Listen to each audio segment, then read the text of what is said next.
All right, so for decade duels, we've randomly chosen the year 1957.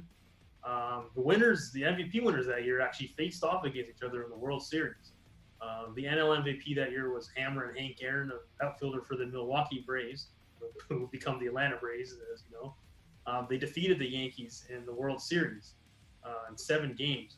I've never seen that series. I think might have been a great series. It went 7 games, and you had Hank Aaron and Mickey Mantle and all these other guys.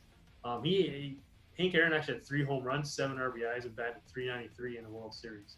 So if he MVP of the World Series and the regular season, the Milwaukee Braves pretty much had a stacked lineup. Eddie Matthews, Wes Covington, Joe Adcock, Red Schoendice. Their pitching staff was pretty good, led by Warren Spahn. His numbers were ridiculously off the charts. He's number one in runs, home runs, with 44, and RBIs with 132, and he led the league in total bases. He was second in WAR to Willie Mays, who I believe should have been the runner-up in this category, but I'll get to that guy in a second. Hank Aaron, he was top 5 in hits, batting average, slugging, OPS.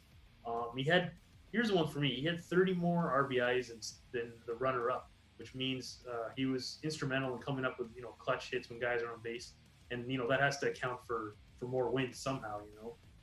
The runner-up that year was Stan Musial, Stan the Man, the outfielder for the St. Louis Cardinals. His team finished second, 8 games back of the Braves. So they weren't only battling for the MVP; their teams were battling for first place. He finished the number 1 in batting average, 351, number 1 in on-base percentage, and number 1 in OPS. But he was only 5th in WAR, which is kind of surprising. I'd say Willie Mays was more valuable to his team than Stan Musial, but it was definitely fair that Hank Aaron won the MVP that year. I mean, his numbers are great. The extra RBIs that he had proved to me that he probably got bigger hits than anybody else on that team. He led the team to the World Series eventually, so definitely Hammer and Hank Aaron deserves a fair. So let's get to the AL MVP. What do you got? Well, the 1957 AL MVP that year was yet another classic duel between 2 legendary Hall of Famers. It was between Mickey Mantle and the runner-up Ted Williams.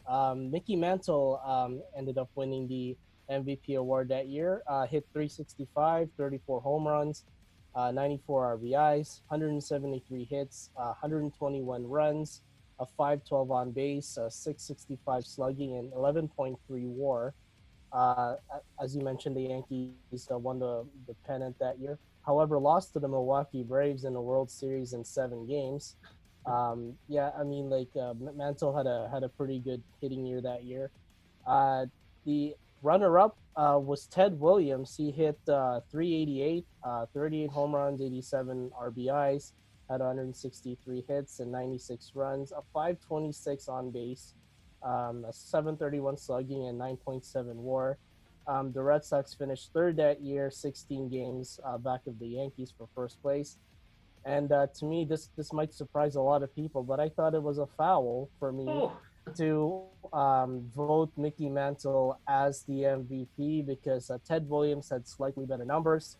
And yes, he would have got the honors that year. Williams had a better average on base and slugging, slightly had the upper hand in home runs. And his OPS was also better at 1.257 as compared to Mantle's 1.177. The voting was very close that year.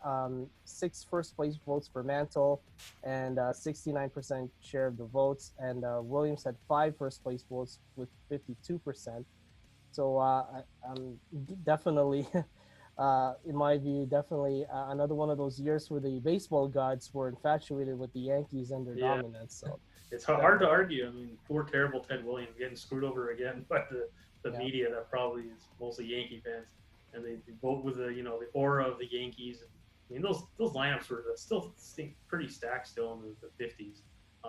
So hopefully I think we start to see the decline of the Yankees and their MVPs when we get into the 60s, which will be on the next episode of Decade Duels. Don't forget to like, subscribe, and leave your comments below.